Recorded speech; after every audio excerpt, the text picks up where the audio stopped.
What's doing, everybody? I'm Alec. Thank you for watching First Class Fatherhood. Today's guest on the podcast is real estate phenomenon Ryan Serhant. Ryan has sold billions of dollars worth of real estate in New York. You know him from Bravo's $1 Million Listing New York. He's got a brand new book out now titled Big Money Energy. The link to the book is down there in the description below. And while you're down there, smack the subscribe button, tap that like, and let's jump into it right now with Ryan Serhant on First Class Fatherhood.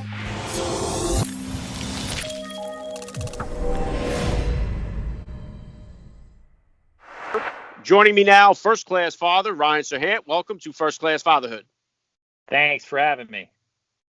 All right, let's start right here. How many kids do you have? How old? I have one daughter, and she is going to turn 2 at the end of this month. Wow, very exciting. Now, did you guys find out what you were having? Did you do some kind of gender reveal, or did you wait till the end to find out? No gender reveals. We knew what we were having the minute they told us. I guess my wife did a gender reveal for me. She got a balloon that I popped in our own apartment, but it wasn't public at all. We kept the whole pregnancy totally private until the baby showed up. No one knew other than like very close family. Okay, very cool. If you could, Ryan, just take 1 second here to hit my listeners with a little bit about your background and what you do. Sure. I'm a real estate broker and owner of a real estate firm here in New York City. I've been in the real estate business here for 12 years. We sell a lot of real estate. Before starting my own firm at the end of last year, we were the number one selling sales team in the country 3 years in a row. We do just over $1 billion in sales a year. Most people, though, know me from Bravo's $1 Million Listing New York, or my social channels, or vlog on YouTube, or books. All right, so Ryan, obviously you've had a lot of success in the real estate market, in the business. Along this journey, how did becoming a father kind of change your perspective on life? It's interesting. When my wife was pregnant, I didn't know I was doing this at the time, but she said I was male nesting. I was like, what does that mean? She's like, well, when women are pregnant, they nest at home. They're getting the home ready. They're staying at home. They're keeping their belly protected and warm, getting the baby's room ready. You, male nesting, you're working twice as hard as you ever did, whether you know it or not, because you're about to have huge responsibility. And so I think that has carried through since having Zena and watching her grow up. As much as I want to spend as time with her as possible, and I do feel an added responsibility of working even harder to do even more, so that she can be proud, because I'm doing it all for her. So there's a new directive, really, right? I'm not just Ryan trying to make a buck for himself so he can survive. Now it's Ryan, supporting and protecting and growing a family. Yeah, well said. And I know that you're big on your routines, you're big on your habits that you have going on. And I know that one of the things for new dads, it becomes very uncomfortable sometimes becoming a new dad, because it changes our entire routine that we're so used to. How has that kind of impacted you? And have you had to make these certain adjustments? How have you handled the adjustments of all the sleep interruptions and all that stuff to your regular daily routine? I'm not a great person to ask that question to. My life hasn't really changed that much. We have help, so we're fortunate for that. That helped us when the baby wasn't sleeping. She's been a pretty good sleeper for a long time, though. She goes to bed at 7, wakes up at 7 on the dot. She doesn't nap, though, so we have the baby that doesn't nap, which doesn't affect me because I'm at work all day, but it definitely affects my wife, and her mom, who lives with us and helps.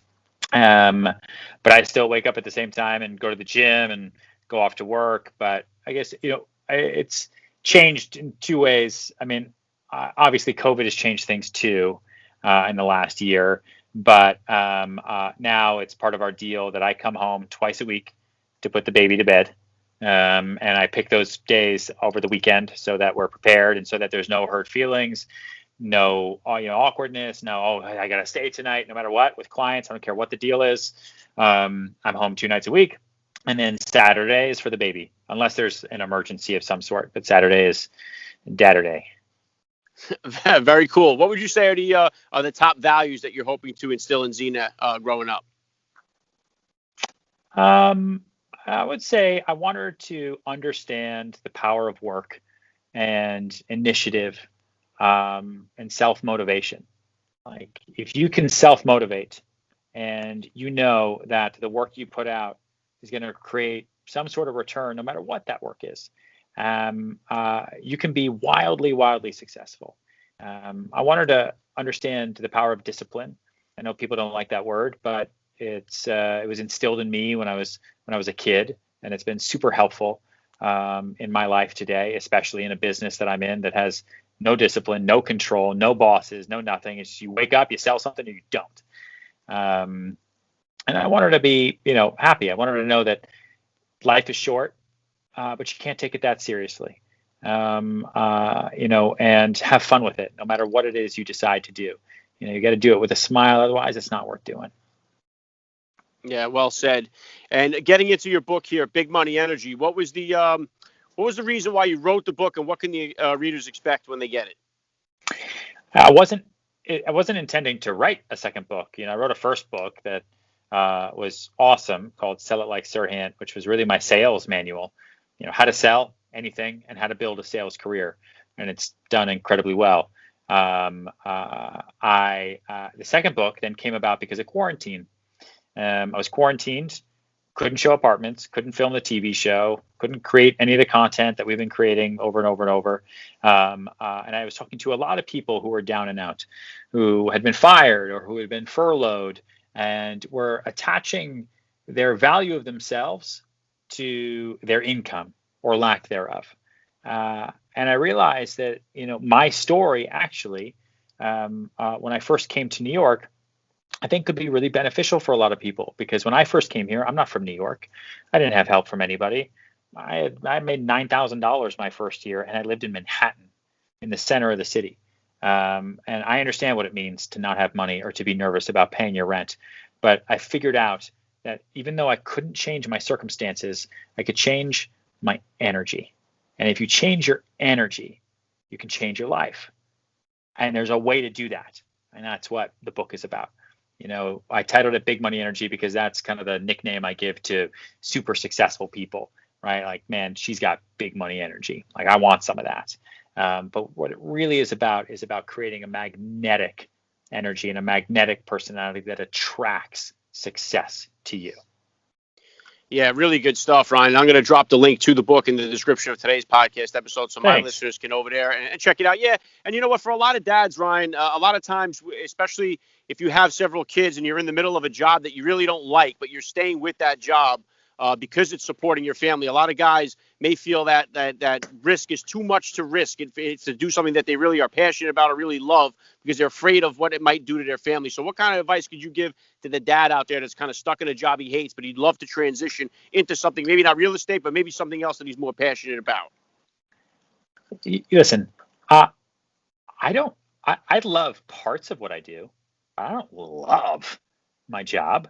I don't wake up every day thinking like, wow, I get to go turn lights on for a living. I think people have this fantasy or this romanticized idea that very successful people are successful because they love what they do. Dude, I like making money. I like deals. And I make sure that as much of my job as possible revolves around doing those two things. But there's plenty of things that I would love to. I moved to New York to do theater. I'd love to be on Broadway. I'd love to do movies. Like, that would be cool, but it wasn't in the cards for me, and that's okay. So it's not a brick wall. It's a speed bump. Any job you have. I was a contractor's laborer. I built roofs. I did demo for a while. I was a flyer guy for a gym on the corner of 63rd Street and Lexington Avenue for 2 years. I held cell phones as a hand model for a year and a half. It's the most money I ever made before I got into real estate. Like, if you don't like your job, do another one. And if you really don't like it and you can't do another one, find ways to find it enjoy. Find something that is fun about it. Make it your own. Like, you're allowing self-doubt to really, really, really overcome you. And that negative energy is what you're going to attract. So if you hate your job so much, your job's going to hate you too. And that's what you're going to feel day in and day out. And you're going to blame the job and blame the job and blame the job, but it's not the job's fault, right? The job's paying you, man. Okay. There are other jobs. There's other things you can do. And look at real estate. There's no job. I don't have a job. I'm technically unemployed. I have a license to sell real estate to total strangers. And there is nothing that can light a fire underneath you more than not having a job with an hourly wage, no salary, no benefits, no nothing. If I sell something, I get a small percentage. If I don't, shit out of luck. So, if you think your job is tough, come and try to be a real estate agent. Yeah, and on that, Ryan, I mean, obviously the pandemic has really wreaked havoc all over the country, but especially all over the world, but especially New York City has been hit very hard. How has it been for you with the real estate market during the pandemic as real estate goes? It's definitely, it's been really challenging. 1 million people moved out in a month. A lot of our clients left. So it's really tipped the supply and demand seesaw towards oversupply. The average days on market is incredibly long. But listen, it's New York City, right? You don't bet against New York. It is an incredible opportunity to buy here. So we had a few months during quarantine that were really brutal, but then we picked back up and have just been slinging deals left and right. Right? It's all about the deal now, and the deals will eventually go away and will position back towards a seller's market. But I like it when New York City is a bit volatile like this. When New York City's on fire and it's awesome and it's great and the prices are through the roof, it's really difficult to do this job because anyone can do it, right? Anyone can do it. You just put a listing on the internet, buyers, buyers, buyers. Now you've got to really, really use your market knowledge and know-how and find that big money energy to get deals done. Yeah, and I'm over here in New Jersey, and real estate rent through the ceiling over here with everybody with the influx of people moving out of New York. So they've seen a lot of home value prices rise over here. People overbidding on homes in particular neighborhoods. So it's been kind of crazy to see. Yeah, for sure. And then bringing it back into you as a dad here, Ryan. I know she's young yet, but what type of disciplinarian are you so far as a dad? Are you a spanker, timeout guy, and what type of discipline style did you grow up with? Those are two separate questions. I grew up with a paddle, a wooden paddle that hung in our house. Super strict, very conservative rules. I had to write a 10-page essay when I was 10 years old about the importance of not being lazy. That's the house I grew up in. Me now, I'm not home enough to be the disciplinarian. When I'm with Zena, it's such a short, fleeting amount of time that I can't imagine being tough. I've had to tell her no, but she also can't talk yet. So maybe this is a question I can answer better in a year or two when I'm raising a toddler. But all of that work falls on the amazing shoulders of my wife and her mom, who really raised Zena day in and day out. Yeah, good stuff. And what about the times when you do get a chance to put her down to bed? Are you a storyteller? Are you reading her books? Are you a lullaby guy? How does that work at bedtime? I'm a lullaby guy. Since she was in the womb, actually, and she goes to bed pretty quickly. It's a bottle. I think we're going to cut the bottle when she turns 2. I think that's what the doctor said. But she's a bottle, and she knows it's time for bed. She lays on the shoulder for a second, and then we just put her in the crib, and she's out. Yeah, very cool. Well, you've had all this success already here. You got the new book that's out now. What kind of goals or plans do you have for yourself here for the future? More